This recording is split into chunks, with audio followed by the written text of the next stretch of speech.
This is not an advocation of the Westboro Baptist Church. This is an indictment against people who criticise them on the basis of what they say. Nobody in this world exists perfectly without contradictory or illogical beliefs. Even I myself am guilty of beliefs which make little or no sense.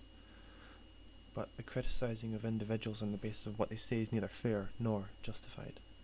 Sure, you may hate them because they say God hates gay people, because they pick it outside of churches, because they say your country's going to hell, or God hates America, but clearly the main reason for hate against that is because it contradicts many self-righteous attitudes of patriotic American nationals.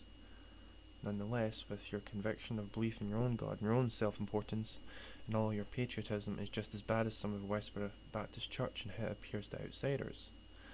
When many of us look upon the American nation, we see a bunch of money laundering, thieving fiends whose sole purpose is to claim to be God's right hand men to justify their disgusting and filthy actions across the world. Invasion of countries illegally, assassination of various dictators or presidents, the forcing of democracy onto people whose countries are not interested in it, or even the alienation of countries whose values different from yours. Rabid intolerance to foreigners, and of course the "we are mightier than thou" attitude which runs up and down most of the American nation. Your inbred hostility towards other nations, your gung-ho "we will force democracy upon you" attitude which forces a stake of metal between you and your allies is what causes so much grief in the world. Many of you have religious beliefs in God or some other higher being which extends itself down into your life. You cannot defend these beliefs, however, by saying "it's what I feel," whilst also criticising the Baptist Church for believing in what they feel is correct. Again, for ignorant people who would criticise me, I am not advocating the Baptist Church of Westboro. I believe a policy of leave alone, left alone should be taken upon each individual. I mention this again because I know that some of you may have an attention span problem, and by this point will be at the point of replying with a simple "fuck you, asshole," or "fuck you, you fucking fascist," neither of which I am. I am a philosopher, unbiased and neutral in this world.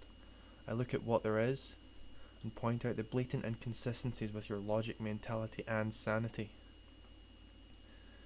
In some extent, each and every country and person in the world is guilty of something, somehow, and the adopting of a "I am mightier than thou" attitude over people who are seen to be extreme is complete and utter nonsense. If perhaps you were God incarnate and knew the measure of everything, then perhaps you could have the justification to criticise people for believing things which you find aberrant. But given the fact you're not God, you have no right to go out of your way to label other people sick, twisted or indecent because they say or do things which you find reprehensible, and because they are different from you. Belief is a difficult thing. It causes many nations to fight with each other, to destroy each other. Look at many Middle Eastern countries which believe in jihad so violently they will act upon it and try to destroy other people who are not them. A belief is something which is difficult to maintain and substantiate since it's so individually different.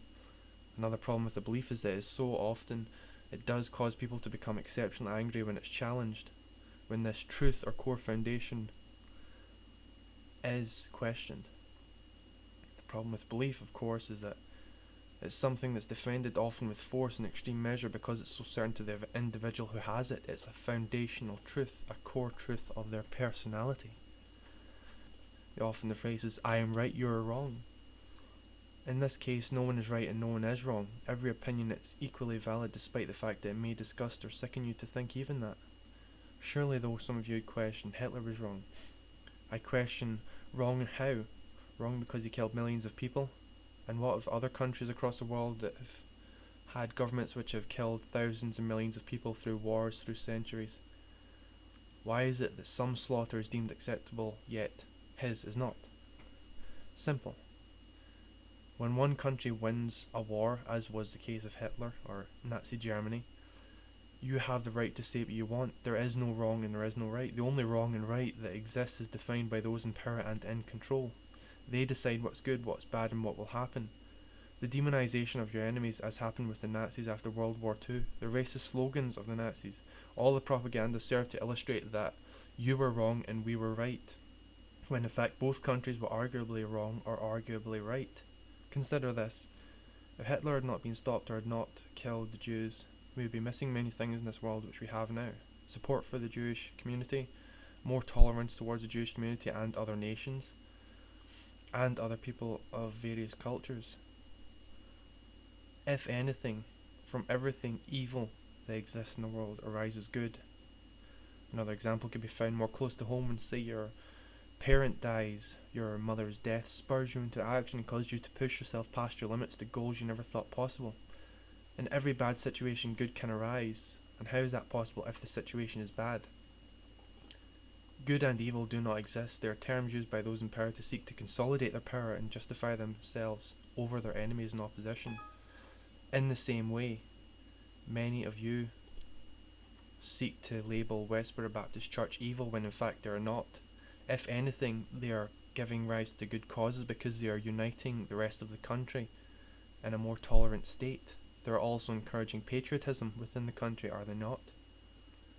To label them evil seems pointless, especially considering the fact that they're not existing within your belief system or matrix.